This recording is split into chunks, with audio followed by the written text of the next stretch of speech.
and tolerant community. And so strange creatures and creations abounded. Prince of Peace? Not the Minneapolis? You're supposed to give up things for Lent. Last year we gave up our faith and reason. This year we are giving up our democratic voice, our hope. Ira had already met most of Mike's goyish of friends. Mike himself was low-key, tolerant, self-deprecating to a flaw. A self-described ethnic Catholic, he once complained dejectedly about not having been cute enough to have been molested by a priest. They would just shake my hand very quickly, he said. Mike's friends, however, tended to be tense, intellectually earnest Protestants who drove new, metallic-hued cars and who within 5 minutes of light conversation could be counted on at least twice to use the phrase, strictly within the framework of. Kate has a divorcee friend she's inviting, Mike said. I'm not trying to fix you up. I really hate that stuff. I'm just saying, come, eat some food.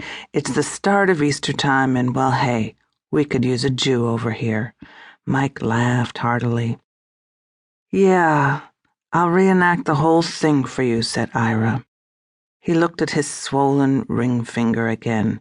Yes, sirree, I'll come over and show you all how it's done.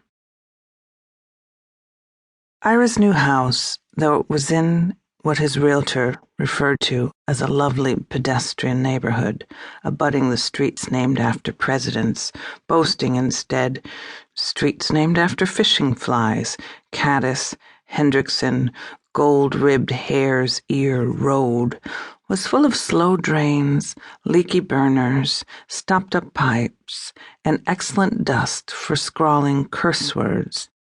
Maryland blows sailors. The draftiest windows he duct-taped up with sheets of plastic on the inside as instructed by Homeland Security. Cold air billowed the plastic inward like sails on a boat. On a windy day, it was quite something. Your whole house could fly away, said Mike, looking around.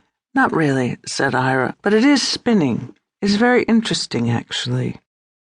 The yard had already grown muddy with March, and the flower beds were greening with the tiniest sprigs of stinkweed and quack grass. By June, the chemical weapons of terrorism aimed at the heartland might prove effective in weeding the garden. This may be the sort of war I could really use, Ira said out loud to a neighbor.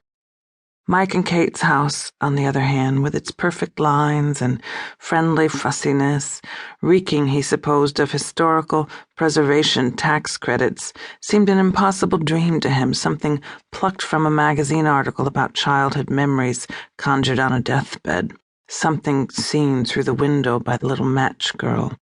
Outside, the soffits were perfectly squared. The crocuses were like bells and the Siberian violets like grape candies scattered in the grass. Inside, the smell of warm food almost made him weep, and with his coat still on, he rushed past Kate to throw his arms around Mike, kissing him on both cheeks. All the beautiful men must be kissed, Ira exclaimed. After he got his coat off and had wandered into the dining room, he toasted with the champagne he himself had brought. There were 8 guests there, most of whom he knew to some degree, but really, that was enough. That was enough for everyone. Still, they raised their glasses with him. To Lent, Ira cried. To the final days. And in case that was too grim, he added, and to the coming resurrection, may it happen a little closer to home this time, Jesus Christ. Soon he wandered back into the kitchen and, as he felt was required of him, shrieked at the pork. Then he began milling around, apologizing for the crucifixion. We really didn't intend it, he murmured. Not really, not the killing part. We just kind of got carried away. You know how spring can get a little crazy, but believe me, we're all really, really sorry. Kate's divorced friend was named Zora and was a pediatrician. Although no one else did, she howled with laughter, and when her face wasn't blasted apart with it, or her jaw snapping merely open and shut like a scissors, in what Ira recognized was post-divorce hysteria. How long have you been divorced, he later asked her. 11 years, she replied. Ira could see that she was very beautiful, short black hair, eyes a clear reddish hazel like orange picot tea.